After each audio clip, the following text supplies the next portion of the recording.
Radhe Radhe everyone. Yogini Ekadashi 10 जुलाई शुक्रवार को मनाई जा रही है और इसका पारण होगा 11 जुलाई शनिवार को। हिंदू पंचांग के अनुसार आषाढ़ मास की कृष्ण पक्ष की एकादशी तिथि को यह व्रत रखा जाएगा। एकादशी तिथि आरंभ 10 जुलाई 2026 सुबह 8:16 बजे से। एकादशी तिथि समाप्त 11 जुलाई 2026 सुबह 5:22 बजे तक।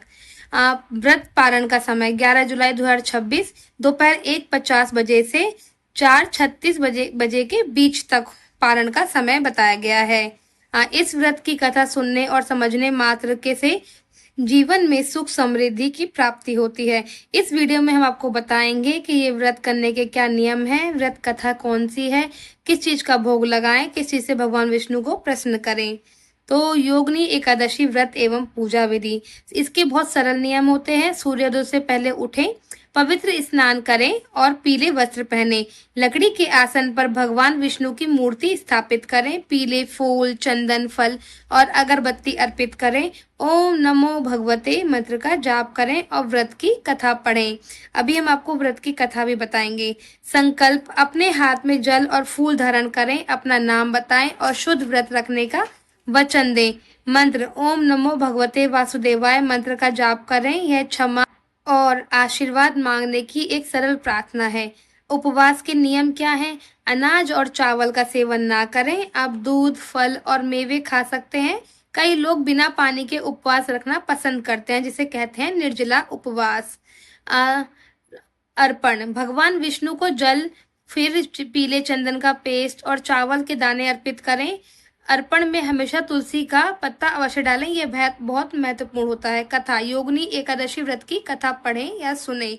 रात्रि काल, रात में मत सो, जागते रहो और भगवान विष्णु के गीत गाओ और प्रार्थना करो। रोजा तोड़ना, सूर्योदय के बाद अगली सुबह रोजा तोड़ें, व्रत को तोड़ें। भोजन करने से पहले किसी गरीब व्यक्ति को भोजन या वस्त्र अवश्य दान में दें और अपना व्रत पूरा करें।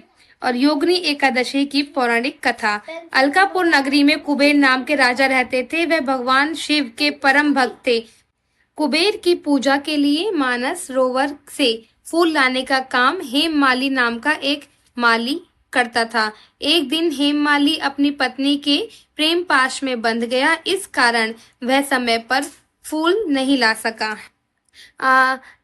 राजा कुबेर को जब इस बात का पता चला तो उन्हें बहुत गुस्सा आया। उन्होंने हेममाली को श्राप दिया, तू कोढ़ी हो जा और अपनी पत्नी के वियोग में तड़प तड़प कर मृत्युलोक पृथ्वी पर जा।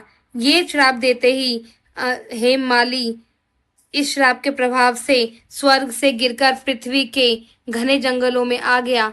उसका पूरा शरीर सड़ गया और वह कोढ़ी हो गया। दुख और भूख प्यास से तड़पते हुए भी हेममाली शिव की भक्ति नहीं भूला। भटकते भटकते वह मार्कंडेय ऋषि के आश्रम पहुंचा। मुनि ने हेममाली की हालत देखकर उससे सारी कथा पूछी। हेममाली ने अपनी सारी गलती विस्तार से ऋषि मुनि को सच सच बता दी। पूरी कथा सुनकर ऋषि मार्कंडेय ने उसे आषाढ़ मास के कृष्ण पक्ष की योगिनी एकादशी का व्रत रखने को कहा।